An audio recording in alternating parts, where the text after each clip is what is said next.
출애굽의 역사는 하나님께서 이스라엘을 향한 특별한 역사였습니다. 아브라함을 통해서 가나안을 주셨지만 그들은 가나안에 있지 못하고 기근이 들고 흉년이 들므로 말미암아 특별히 요셉 때 애굽으로 다 이주해 버렸지 않았습니까? 그래서 거기서 430년 동안 종살이하는 그 엄청난 고난을 겪게 되었습니다. 그런데 오늘 주님께서 다시 나타나셔서 모세로 하여금 출애굽의 역사, 다시 가나안을 회복시키는 역사를 일으키는데 여기에는 모세가 부활의 주님을 만나는 결정적인 사건으로 말미암아 그것이 가능했다는 것입니다. 아니 구약에 무슨 부활의 주님이 있습니까? 구약의 곳곳에서도 제2위인 성자 예수님의 흔적이 곳곳에 나타나는데 가장 대표적으로 나타난 것이 오늘 본문의 말씀입니다. 여러분, 우리는 이 세상을 살아가면서 부활의 능력을 경험하지 않고서는 우리 삶의 변화를 일으킬 수가 없습니다. 기적의 역사가 우리의 삶 속에서 새롭게 재창조하는 역사를 맛볼 수 없습니다. 그냥 과거의 연속에 불과합니다.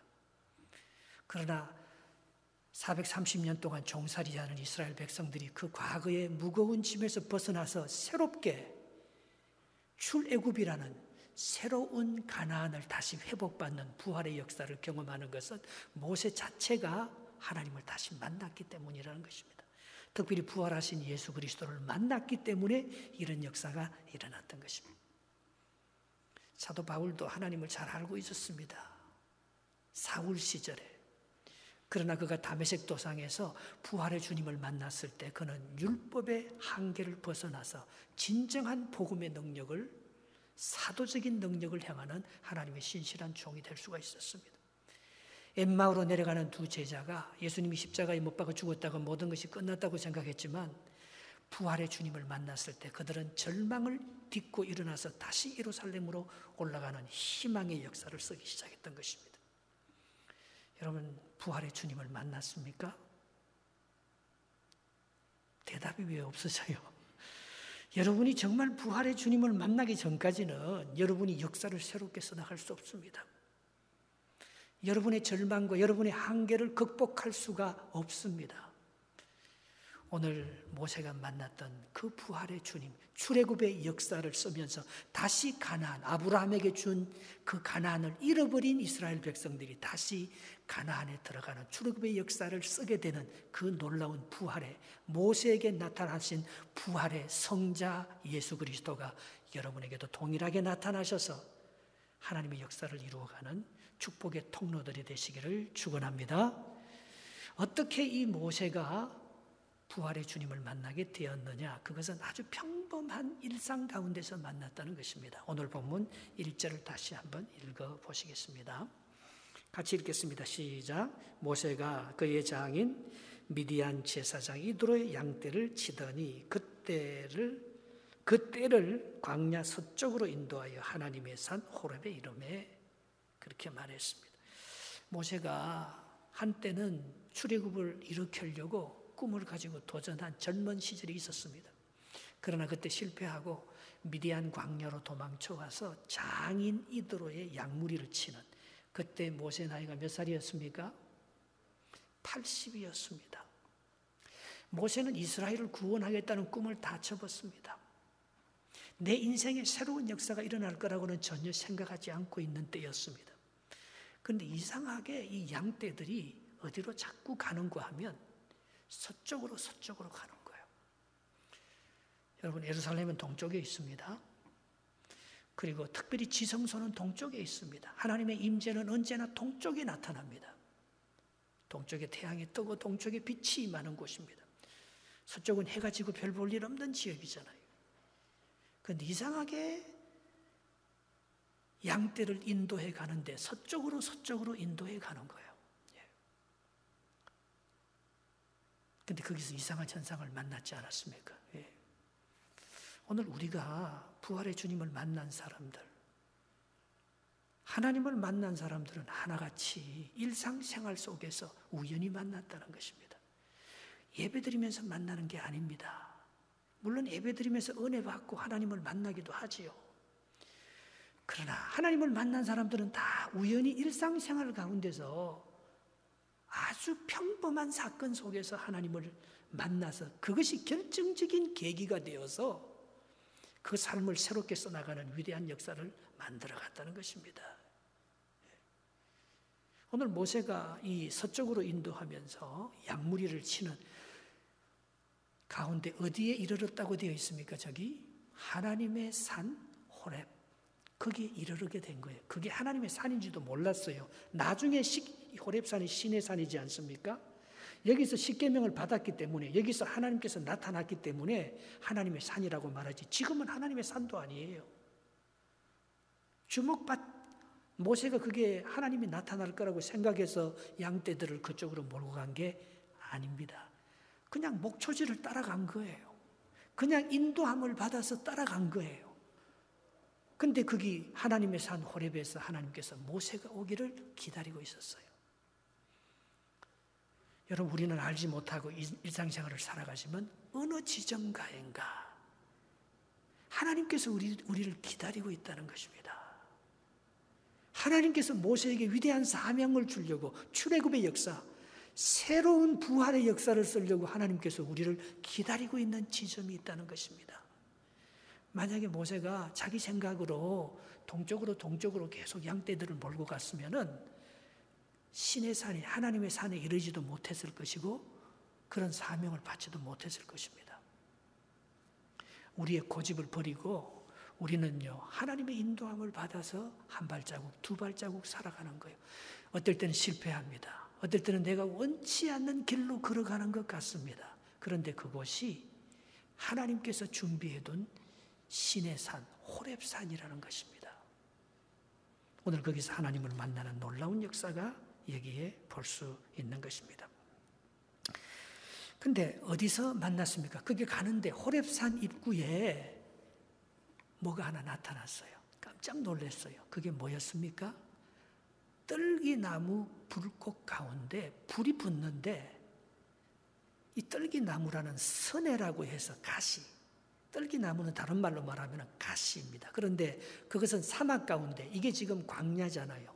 사막 가운데 피는 아주 별 볼 일 없는 잡풀, 덤불입니다. 가시덤불에 불과합니다. 예. 우리로 말하면 그냥 산에서 너무 흔하게 벌려져 있는 아카시아 나무, 그것이 떨기나무입니다. 가시나무 덤불로 보면 돼요. 그거는 아무데도 쓸데도 없는 나무들입니다. 땔감이나 목재로도 쓰지 않습니다. 그냥 잡풀에 불과합니다.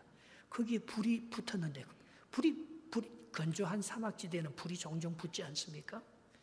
그런데 금방 그 잡풀이 없어져 버려요. 그게 힘이 없고, 그게 무슨 큰 나무가 아니기 때문에 타버리면 끝나는데, 이상하게 불이 붙어서 그 떨기나무, 가시 덤불에 불이 붙어서 확 불이 올라오는데, 오랫동안 그걸 보고 있어도 그 가시나무가, 떨기나무가 타서 없어지지 않고 계속해서 불이 붙고 있는 거예요. 2절 말씀을 한번 읽어보겠습니다. 오늘 본문 2절 시작. 여호와의 사자가 떨기나무 가운데로부터 나오는 불꽃 안에서 그에게 나타나시니라. 그가 보니 떨기나무에 불이 붙었으나 그 떨기나무가 사라지지 아니하는지라 했습니다. 여기 보면 여호와의 사자가, 이게 누군가 하면 예수님이에요. 이거는 하나님의 제2위인, 이게 그냥 천사가 아니에요. 성육신 하기 전에 천지 창조에 함께 동참했던 성부 성자 예수님, 그분이 이 불꽃 가운데서 나오는 거예요. 성경에 보면 종종 불꽃 가운데서 나오는 예수님을 볼 수 있습니다. 어디에서 볼 수 있습니까? 다니엘의 세 친구가 느부갓네살 신상 앞에 절하지 않는다고 7배나 뜨거운 풀무불 가운데 던져졌을 때 거기에 누가 있었습니까? 신들의 아들 같은 모양을 한 성자 예수님이 그곳에 나타나셔서 그들의 이 겉옷 하나도 불에 타지 않도록 지키는데 하나님의 아들과 방불하더라고 했어요. 오늘 모세에게 이 불꽃 가운데서 불이 타는데 가시덤불이 타서 그게 사라지지 않는데 거기서 한 사람이 쫙 나오는데 그분은 바로 하나님의 제2위인 성자 예수님. 성육신 하기 전에 하나님과 함께 창조의 역사에 동참하시고 오늘도 우리에게 부활의 산 정인이 되시는 그 예수님께서 오늘 그 불꽃 가운데서 나오고 있다고 표현하고 있는 것입니다. 여러분, 이게 참 우연이지 않습니까? 그러나 이 자리가 광야의 양떼를 치는 정말 쓸모없는 그런 떨기나무 불꽃 덤불 가운데 하나님의 임재, 특별히 성자 예수 그리스도가 그 가운데서 나타나고 있었다는 것입니다. 그것은 우리가 생각하는 정말 아무것도 아닌 그 일이요, 하나님께서 임재하는 지성소가 된다는 거예요. 여러분, 지난주에 우리가 커브 모임을 하면서 굉장히 수치스러운 사건을 하나 보았습니다. 그것은 노아가 홍수에서 나와서 포도 농사를 짓고 술을 많이 먹고 체해서 벌거벗고는 잠을 잡니다. 그런데 그 자리가 축복과 저주가 갈라지는 가장 거룩한 하나님의 지성소였다는 것입니다. 그것도 모르고 둘째 아들 함은 말입니다. 아버지가 벌거벗고 누워서 자는 것을 흉을 보면서 형제들에게 소문을 내고 아버지가 적골이라고 아버지를 비난했지만은 오늘 이 아벨과 셈은 말입니다. 뒷걸음질 쳐서 아버지의 부끄러움을 가려주고 아버지의 허물을 덮어줌으로 말미암아 하나님께서 이 셈과 야벳 족속을 통해서 위대한 축복의 역사, 하나님의 구원의 역사를 펼쳐가는 주인공이 되는 것을 볼 수가 있습니다. 모세가 이 불꽃 가운데 임하는 하나님, 그걸 무시할 수 있습니다. 그런데 그걸 자세히 보니까, 그걸 뚫어지게 보니까 그 가운데서 아마 다른 사람들은 못 봤을 거예요. 그 불꽃 가운데서 나오는 한 사람, 하나님의 형상, 하나님이 육체의 모습으로 나오는 바로 성자 예수님이 그 속에서 나와서 자기에게 위대한 말씀을 하는 것을 그가 볼 수 있었다는 것입니다. 여러분, 우리가 생각하는 참 하찮은 일이고 우리가 생각하는 그게 잘못된 일인데 하나님은 노아의 그 부끄러운 사건을 통해서 저주와 심판 그리고 축복을 갈라놓듯이 오늘 우리가 당하는 정말 별 볼 일 없는 그 일 가운데서도 하나님은 거기에 임재하셔서 우리의 사건을 축복과 저주를 갈라놓는 굉장한 위대한 십자가의 사건, 오르편 강도와 우편 강도를 갈라놓는, 여러분, 부끄러운 사건을 보고 어떤 사람들은 그걸 부끄럽다고 하고 그 사람을 비난하고 정죄합니다.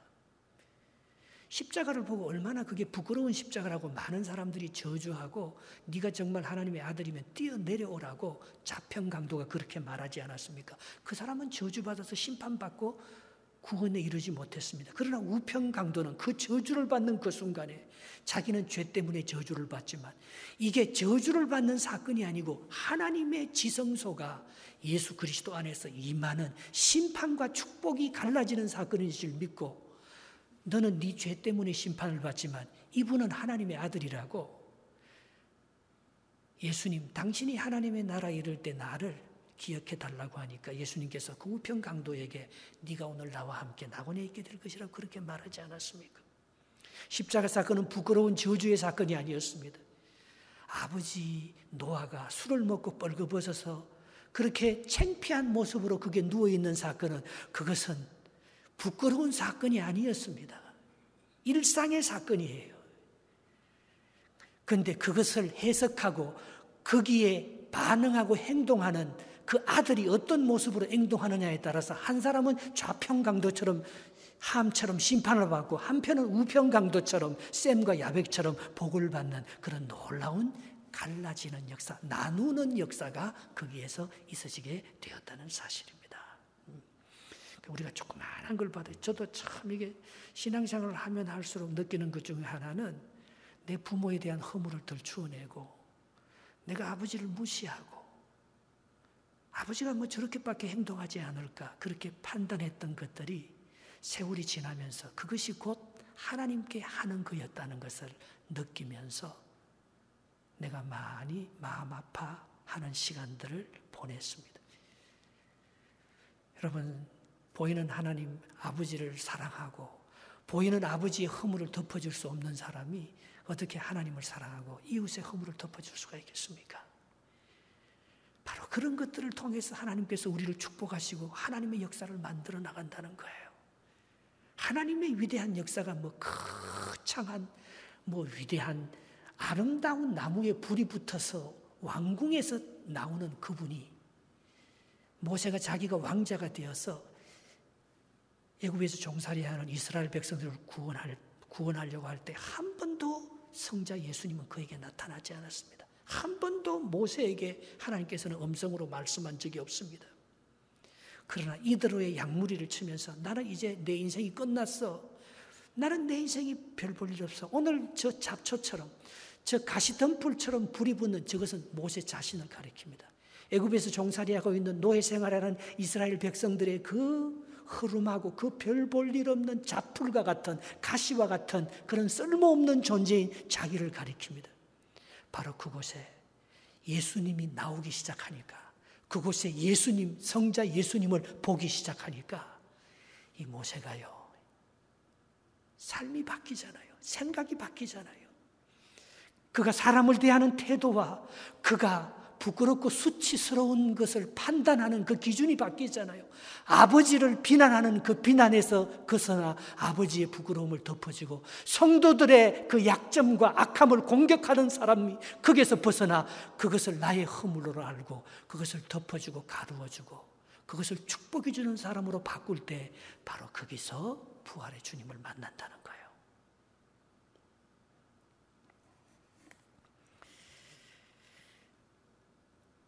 근데 이 부활의 주님을 만난 사람들의 특징이 딱 하나 있습니다. 여러분, 부활의 주님을 만났습니까? 만났을 때 어떻게 만났습니까? 주님이 여러분들에게 나타나셨을 때 뭐라고 말씀하셨습니까? 딱 특징이 하나 있다는 거예요. 그것은 내 이름을 불러준다는 것입니다. 나다나엘을 만났을 때도 예수님께서 나다나엘아. 삭개오가 예수님 오시는데 사람들이 많고 자기는 키가 작아서 예수님 한번 만나고 싶은데 볼 수 없었을 때 뽕나무 위에 올라갔었을 때 예수님께서 삭개오야 내려오라. 아브라함이 말입니다. 모리아산에 올라가서 자기 아들 이삭을 죽이려고 할 때 그때도 여호와의 사자, 그때도 제2위인 성자 예수님이 나타나서 아브라함 아브라함아. 하나님이 급할 때는 이름을 한 번만 부르는 게 아니고 두 번 부릅니다. 한나의 아들 선지자 사무엘이 엘리 제사장을 성전에서 섬길 때에 하나님께서 사무엘에게 나타나셔서 사무엘상 3장 10절에 사무엘을 부를 때도 사무엘아 사무엘아 그렇게 두 번 부르는 것을 볼 수가 있습니다. 마리아가 빈 무덤을 찾아가서 모든 베드로와 요한과 다른 제자들은 무덤에 아무도 없네 하고 다 떠나갔지만 막달라 마리아는 그 무덤을 떠나지 않고 울면서 그 무덤 안으로 들어가서 예수님의 시체에 향품을 발라주고 했었을 때 예수님께서 나타나셔서 마리아야 마리아야 네가 왜 우느냐. 하나님을 만난 사람들은 하나같이 그 이름을 불림을 받았다는 사실입니다. 오늘 모세가 이 가시덤불 속에서 나오는 하나님의 사자가 오늘 모세에게 하는 말, 그리고 하나님께서 이 가시덤불을 바라보고 있는 이 모세에게 들려주는 놀라운 음성이 바로 모세야 모세야 하나님께서 이렇게 불렀다는 사실입니다. 3절 4절을 한번 읽어보겠습니다. 본문 3절 4절입니다. 시작. 이에 모세가 이르되 내가 돌이켜 가서 이 큰 광경을 보리라. 떨기나무가 어찌하여 타지 아니하는고 하니 그때에 여호와께서 그가 보려고 돌이켜 오는 것을 보신지라. 하나님이 떨기나무 가운데에서 그를 불러 이르시되 모세야 모세야 하시매 그가 이르되 내가 여기 있나이다. 아멘. 모세야 모세야. 여러분, 하나님이 우리의 이름을 불러줄 때요, 우리가 무덤 안에 있는 자들이 요한복음 5장 25절에 보면 하나님의 음성을 들을 때가 온다고 했어요. 하나님의 음성을 듣는 자는 모두 다 무덤에서 일어나 살아나는 거예요. 요한복음 10장 3절에도 문지기는 그를 알고 그리고 양은 그의 음성을 듣나니 각각 주께서 그의 이름을 불러낸다고 했어요. 양 이름 한 마리 한 마리를 다 알고 그 이름을 부를 때에 그 양이 구원받습니다. 데살로니가전서 4장 16절에다 보면 하나님이 천사장의 나팔 소리와 함께 공중에서 재림할 때에 하나님께서 우리 이름을 불러주십니다. 그 이름이 하나님의 나라의 생명책에 기록된 사람이면 한 사람도 빠짐없이 그 소리를 듣고 들림을 받아서 어린 양의 혼인잔치에 참여하게 될 거라고. 그분은 분명히 택함을 받고 청함을 받은 사람으로서 하나님께서 그 이름을 불러줄 때에 우리가 구원을 받게 되는 역사가 있게 되는 것입니다. 여러분, 하나님께서 여러분들의 이름을 내가 너를 지명하여 불렀나니 너는 내 것이라. 이 부활의 주님을 만나기 전까지는요, 참 내가 별 볼 일 없는 존재인 줄 알아요. 이름을 불러준다는 것은 내 존재의 가치가 있고 내가 보배롭고 존귀하다는 뜻이에요. 노예나 옛날 그 천민들은 성도 없고 이름도 없었습니다. 그냥 주인이 부르는 게 이름이에요. 그 이름에 뜻이 없었습니다. 그 이름에 가치가 없었습니다. 그 이름에 존재의 목적이 없었습니다. 그런데 우리 부모가 우리를 이 땅에 태어나게 해서 우리에게 이름을 주을 때 얼마나 존귀하게 지어줬습니까? 저는 우리 부모가 나에게 어떤 이름을 지어줬는지 제가 제 이름을 굉장히 싫어했어요. 제가 박태겸 이러니까 우리 학교 다닐 때 아이들이 늘 해보고 박튀김 이러면서요. 그렇게 놀리더라고요. 근데 알고 보니까 우리 할아버지가 나에게 이름을 지어줬는데 제가요. 별태자에다가 무대 대자하고 같이 쓰는데요. 별태자에다가 추수꾼, 저는 겸손할 겸자가 아니고요. 이 낫겸자, 추수꾼, 배는 낫겸자예요. 그래서 이 빛나는 추수꾼이라고 나를 이름을 지어준 거예요. 이야, 내가 알고 보니까 그게 목사 이름인 줄 나중에 알았어요. 여러분, 우리가 태어났을 때 여러분이 여러분 자녀들에게 이름을 지어줄 때 그 이름이 얼마나 가치 있고 보배로운 이름입니까? 하나님께서 모세의 이름을 왜 모세라고 지어줬겠어요? 너는 물에서 건짐을 받았다는 거예요. 그래서 이스라엘 백성들을 구원할 이름이라는 거예요. 하나님께서 한 번도 그냥 이름을 붙여준 적이 있습니까? 다 그 존재 목적과 가치를 가지고 그에게 이름을 붙여준 것을 볼 수가 있습니다. 우리가 주님 앞에 그렇게 우리의 이름이 불려진다는 거예요. 각 나라와 족속과 열방과 방언에서 하나님께 택함을 받은 각 지파마다 14만 4천 명의 그 지정된 하나님의 택한 백성들이 다 이름을 하나님께서 각각 그 이름을 불러내어서 그 하나님의 부르는 음성을 듣는 자마다 무덤에 있든지 이 땅에 있든지 그 무덤에서 일어나고 이 땅에서 공중의 들림을 받아서 하나님께서 선택한 하나님께서 청한 그 생명책에 기록된 그 사람으로 인정함을 받아서 그가 구원함을 받는 거지. 만약에 우리의 이름이 하나님의 생명책에 없다면, 만약에 우리의 이름이 별로 가치 없는 존재로만 여겨진다면 우리는요 부활의 역사에 동참하지 못할 것입니다. 예수님께서 십자가의 상에서 버림받은 것 같습니다. 모든 것이 어두워졌습니다. 아무도 나를 붙잡아 줄 사람이 없습니다. 그때 예수님께서 마태복음 27장 46절에 엘리 엘리 나의 하나님 라마 사박다니 어찌하여 나를 버리시나이까 그렇게 말하지 않습니까? 오늘 우리가 하나님의 이름을 부를 때 하나님도 우리의 이름을 불러줄 줄 믿습니다. 오늘 우리가 하나님을 사랑하고 하나님의 구원을 기다릴 때 그것이 40년이 지나도 하나님께서 그동안 듣지 않는 것 같았으면서도 하나님께서 모세를 낮추시고 모세를 통해서 하나님이 일할 때가 된 그 시간을 기다리면서 언젠가는 우리의 이름을 불러줄 날이 있어질 줄 믿습니다. 우리는 그 날을 기다리며 하나님의 신실하신 약속을 붙들고 살 때 하나님이 마지막 날에 우리의 이름을 불러주시고 우리가 무덤 속에 있더라도 하나님은 우리를 버리지 아니하시고 우리의 이름을 불러주신다고 약속하고 있는 것입니다. 그런데 그 이름의 부름을 받았을 때에 이름의 부름을 받으면 반드시 해야 될 행위가 하나 있습니다. 그것이 뭡니까? 오늘 본문 5절 말씀입니다. 오늘 본문 5절 같이 한번 읽어볼까요? 시작. 하나님이 이르시되 이리로 가까이 오지 말라. 내가 선 곳은 거룩한 땅이니 내 발에서 신을 벗어라. 하나님을 만난 사람들은, 하나님께로부터 이름을 부름받은 사람들은 해야 될 일이 하나 있습니다. 그것은 신을 벗는 거예요. 거룩한 곳에 서려면 신을 벗는 거예요.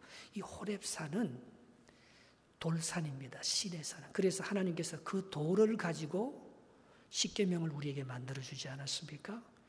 여러분, 돌산은요, 맨발로 올라갈 수가 없어요.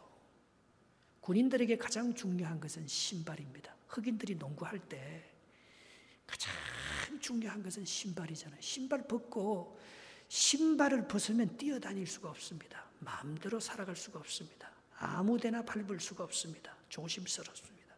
모래밭이나 밟을까? 그러나 우리가 하나님 앞에 설 때는요, 신발 벗어야 되는 거예요. 이것은 나는 당신의 종입니다. 그 뜻이에요. 누가복음 15장 22절에 탕자가 아버지 품에 다시 들어갈 때 어떤 마음을 가지고 들어갑니까? 나는 이제 아버지의 아들이 될 자격이 없다. 아버지의 종으로서 품꾼의 하나로 써달라고 하면서 신발 벗고 들어가는. 그래서 아버지가 그 아들을 보면서 제일 먼저 해주는 행위 뭡니까? 아들에게 신발을 신겨주는. 그거는 손십, 아들의 권위를 회복시켜준다는 거예요. 압살롬에 의해서 예루살렘을 빼앗기고 다윗이 쫓겨날 때에, 다윗이 예루살렘을 떠나서 기드론 시내를 걸어서 감난산을 올라갈 때 그는 신발을 벗고 감난산을 올라갑니다. 눈물을 흘리면서 뭡니까? 내가 지금부터는 하나님의 종으로 나 이제 왕이 아니라는 거예요. 신발을 벗는다는 것은 나는 이제는 노예라는 거예요. 이제 내가 다시 초심으로 돌아가서 하나님의 인도함만 받겠습니다. 나는 하나님의 종입니다. 그러면서 다윗이 울면서 압살롬에게 그 왕위를, 그 예루살렘 성을 빼앗기고 도망가면서 그가 하는 행위가 신발을 벗는 행위입니다. 고대 근동 지방에서 섭관이 신전에 들어가거나 왕궁, 왕 앞에 설 때나 그리고 유명한 귀족의 집에 초청을 받았을 때에는 신발을 벗고 들어갑니다. 그러면 주인이 그들의 발을 씻어주는 게 관습으로 되어 있습니다. 신발을 벗는다는 것은 내가 당신의 노예라는 거예요. 나는 당신 앞에 이제 온전히 순종하겠다는 거예요. 당신이 무슨 말을 하든지 나는 그 말대로 그 뜻을 이루는 당신의 청지기로서, 당신의 종으로서 내 의지는 다 죽고 내 목적과 내 생각으로 출애굽을 구원하려는 그런 생각은 다 포기하고 당신과 동행하겠다는, 당신의 말씀에 전적으로 순종하겠다는, 그것이 신발을 벗는 행위입니다. 여러분, 부활의 능력을 경험한 사람들은 하나같이 신발을 벗은 사람들입니다. 자기 신발을 신으면 자기 마음대로 뛰어다닐 수 있지만 신발을 벗은 사람들은 절대로 자기 의지대로 살아갈 수가 없는 사람들입니다.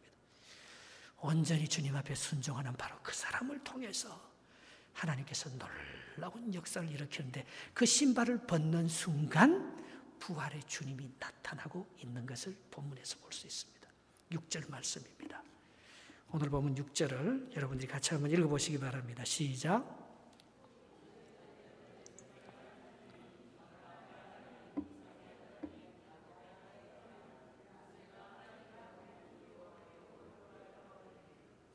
모세가 하나님을 봤어요? 안 봤어요? 이때 나타난 하나님이 진짜 하나님이 아니고 성자 예수님, 부활하신, 이게 성경에 어디에 인용되어 있습니까? 부활 논쟁에서 이 말씀을 인용합니다. 예수님께서. 사두개인들은 부활을 믿지 않고 바리새인들은 부활을 믿었는데, 이 사두개인들이 예수님께 와서 마지막 날에 형제 7명이 있는데 그 여자는 하나밖에 없었어요. 첫째 아들하고 여자하고 결혼했는데 아들 없이 죽었으면 이것은 형제 계대법이라 해서 둘째 아들이 이 형수를 다시 형수하고 결혼해서 사는 거예요. 둘째 아들도 아들 없어 죽었어요. 그럼 셋째 아들이 이 형수하고 사는 거예요. 형제 계대법인데 그러면 부활 때 이 여자는 이 형수는 누구의 아내가 되겠습니까? 하면서 예수님께 대해서 부활에 대해서 부활을 부정하고 부활에 대해서 예수님께 묻는 거예요. 그때 예수님께서 이 말씀을 인용하면서 부활을 설명합니다. 그게 마가복음 12장 26절에 죽은 자가 살아나는 것을 말할진대 너희가 모세의 책 중 출애굽기를 말하는 거죠. 가시나무 뜰기에 관한 글에 오늘 본문 3장을 가리키는 겁니다. 하나님께서 모세에게 이르시되 나는 아브라함의 하나님이요 이삭의 하나님이요 야곱의 하나님이라 하신 말씀을 읽어보지 못하였느냐. 하나님은 죽은 자의 하나님이 아니요 산 자의 하나님이라.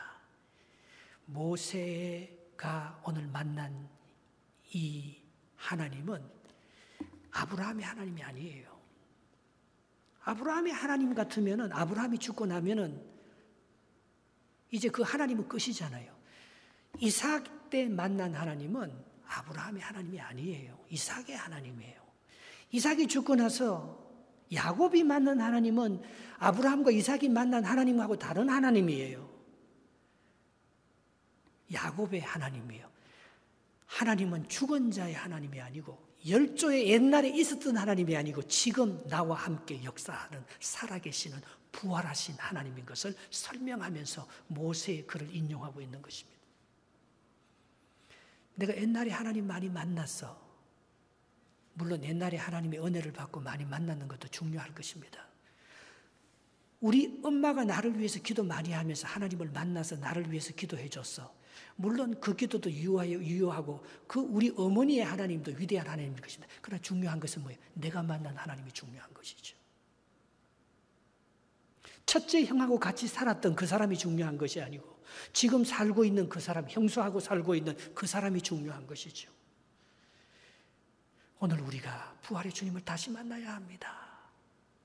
아브라함의 하나님 말고 구약의 모세에게 나타났던 그 하나님 말고 나의 이름을 직접 불러주면서 나에게 말씀하시는 살아계신 생명이신 죽었다가 다시 살아나신 마리아의 이름을 불러주시고 삭개의 이름을 불러주시고 사무의 이름을 불러주시는 오늘 우리의 삶의 현장에서 떨기나무 불꽃 가운데서 임하시는 그 하나님, 모세에게 만나주신 하나님은 아브라함의 하나님이 아니요 모세의 하나님인 부활하신 살아계신 오늘 현존하시는 그 하나님을 우리가 만날 때에 우리가 부활을 믿고 부활의 역사를 이루어갈 수 있다는 것입니다. 여러분은 여러분 가운데서 임재하는 오늘도 하나님이 나와 함께 살아계셔서 역사함을 믿습니까? 아멘. 예. 오늘도 내 이런 억울한 형편, 내 기도를 전혀 들어주시지 않는 분이 아니고 나의 기도를 다 들어주셨다가 언젠가는 그 기도에 응답하실 사랑과 능력이 많으신 살아계신 영원히 죽지 않는 부활의 능력을 다시 보여주시는 그 하나님이 나에게도 나타날 줄 믿습니까? 그것을 믿고 기다리는 사람은 새로운 일을 할 수 있다는 거예요. 새로운 사명을 부여받을 수 있다는 거예요. 그런데 여기에 성령 하나님의 역사가 있습니다.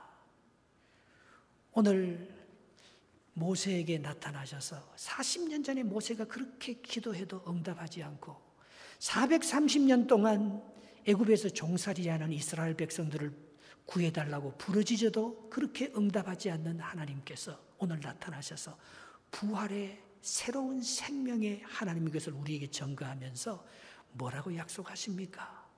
7절부터 9절을 한번 읽어보겠습니다. 7절부터 9절입니다. 시작.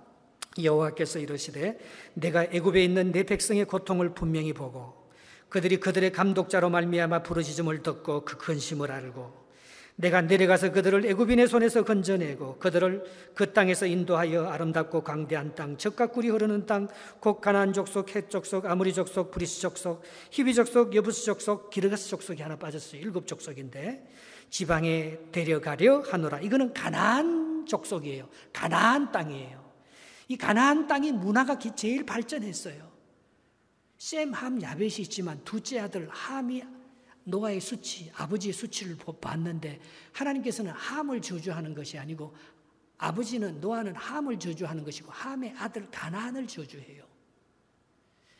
가나안의 이 후손들로 말미암아 이들이요, 거기서 난 대표적인 사람이 니무롯이라는 영글이고 사냥꾼이에요. 그 사람이 바벨론 제국을 세운 뿌리입니다. 아수르와 니느웨를 세운 뿌리입니다. 그 사람이 지금의 가나안, 시돈에서부터 저 밑에 끝까지 이 지금 이스라엘 백성들이 차지할 가나안 족속, 그들이 성을 쌓고 그들이 문화를 발전시키며 그들이 견고한 여리고 성을 쌓고 그들이 가장 좋은 젖과 꿀이 흐르는 땅으로 만들어 놓은 그 땅을 내가 너에게 선물로 주겠다는 거. 이스라엘 백성들이 일 하나도 안 했습니다. 노예였습니다. 그들은 가나안 땅에 들어갈 그들이 대가를 받고 하나님 앞에 또 가나안 민족 앞에 위대한 역사 일을 해서 그 대가로 가나안을 주겠다는 게 아닙니다. 하나님께서 선물로 준다는 거예요. 오직 믿음으로 은혜로 네가 받게 된다는 거예요. 하나님께서 주시는 값없이 주시는 은혜가 가나안이. 그래서 그 땅은 젖과 꿀이 흐르는 땅인데 하나님께서 너에게 선물로 주는데 이게 뭡니까? 성령님께서 계속해서 너희가 그렇게 고통받고 있는 것, 너희가 그렇게 어려운 가운데서 도와달라고 하나님 앞에 기도하고 있을 때 우리가 그 가나안을 회복해달라고 그 가나안을 향한 꿈을 꾸고 있을 때 내가 항상 너희와 함께하고 있었다는 거예요. 내가 고통받았을 때 하나님 어디 계셨습니까? 내가 그렇게 기도할 때 하나님 언제 응답했습니까? 하나님께서 오늘 뭐라고 말씀하세요? 성령 하나님께서 항상 내가 너희와 함께 있으면서 내가 내려가서 너희가 하는 얘기를 다 듣고 있었고 다 보고 있었고 내가 너희를 이끌어서 저 약속의 땅 가나안 땅으로 이끌어 가시는 내가 살아계신 하나님, 부활하신 하나님, 능력의 하나님인 것을 오늘 성령을 통해서 우리에게 계속해서 감동해주고 있다는 것입니다. 바로 그때에 오늘 모세가 마지막 10절에 사명을 받습니다. 10절 말씀을 한번 읽어보겠습니다. 시작. 이제 내가 너를 바로에게 보내어 너에게 내 백성 이스라엘 자손을 애굽에서 인도하여 내게 하리라. 할렐루야. 사명. 오늘 노래 진짜 잘 불렀어요. 일부 찬양대가 사명이라는 노래를 불렀어요. 모세가 사명을 탁 받아. 그거는 부활의 주님을 만났다는 거예요. 부활의 주님을 만나기 전까지는 사명이 생기지 않습니다. 여러분, 우리의 진짜 부활의 생명이 어디서부터 나옵니까? 430년 동안 고통받는 그 고난의 골짜기, 눈물 골짜기를 지나면서 부활의 주님을 만나고 사명을 받는 거예요. 시편은 고통을 다룬 그 탄식의 노래입니다. 감사보다도 시편에는 탄식과 아픔과 눈물이 더 많습니다. 대표적으로 아픔을 다루는 시편이 시편 39편하고 시편 88이 동일한 구조로 되어 있습니다. 그런데 이 시편 88편에 보면은 계속해서 나오는 게 이제 흑암이에요, 흑암. 시편 88편 마지막 18절에 The darkness is my closest friend. 어둠이 나의 가장 좋은 친구라. 그 히브리 원문에 보면 어둠만이 나의 유일한 친구라고 말하고 있습니다. 10번째 재앙 중에서 9번째 재앙이 흑암입니다. 그리고 10번째 장자가 구원받지 않습니까? 예수님께서 엘리 엘리 라마 사박단이라고 부르면서 온 세상에 어둠이 짙고 천둥이 치고 번개가 쳤었을 때 어떤 역사가 일어났습니까? 무덤 안에서 잠자는 자들이 일어나고 배너에 보면 말입니다. 그 배너의 주인공의 어머니와 그 여동생이 문둥병에 걸렸다가 낫는 게 더 다크니스에서 일어납니다. 여러분, 고통은 축복입니다. 하나님의 고난과 무덤 속에 들어가 보지 않고서는 부활을 경험할 수 없습니다. 하나님 우리를 아프게 합니다. 하나님 우리 실패하게 합니다. 그래서 내 혼자 힘으로 살지 못하게 합니다. 하나님의 능력으로 살게 합니다. 그래서 부활의 능력을 덧입어서 사명을 가지고 출입의 역사를 만들어 나가게 하시는 것이 하나님. 모세 혼자 가면 못합니다. 그래서 11절에 당장 내가 누군데 가냐 이러잖아요. 그 12절에 내가 너와 동행한다. 그 증거는 이 시내산에서 다시 네가 나를 섬기게 될 것이다. 그게 출애굽된다는 증거다. 하나님께서 그렇게 말씀하시는 것을 볼 수가 있습니다. 여러분, 오늘 제가 세 가지 얘기를 했습니다. 하나는 성자 예수님께서 우리의 일상적인 삶 가운데서 우리를 만나러 오신다는 거예요. 하나님의 인도함을 받아가면 서쪽으로 호렙산 쪽으로 가기만 하면. 근데 우리가 그 주님을 만났을 때 두 번째, 우리의 신발을 벗어야 된다는 거예요. 우리의 의지를 벗고 하나님께서 내 이름을 불러주기 전까지는요, 우리는 신발을 벗지 않습니다. 내 힘으로 합니다. 하나님이 내 이름을 불러주기 전까지는 우리는요, 혼인잔치에 하나님의 구원의 출애굽의 역사에 참여할 수가 없습니다. 마지막은 성령 하나님께서 계속해서 우리를 보고 인도해 가시는 거죠. 그래서 그가 부활의 주님을 결정적으로 만났을 때 사명이 부여되잖아요. 오늘 우리의 삶 가운데 모세가 경험한 그 부활의 주님을 우리도 경험함으로, 마리아가 무덤 속에서 만났던 그 부활의 주님을 우리가 만남으로 하나님의 놀라운 이 역사를 바꾸어가는 출애굽의 역사, 부활의 역사의 주인공으로 저와 여러분들이 쓰임받을 수 있으시기를 주님의 이름으로 축복합니다.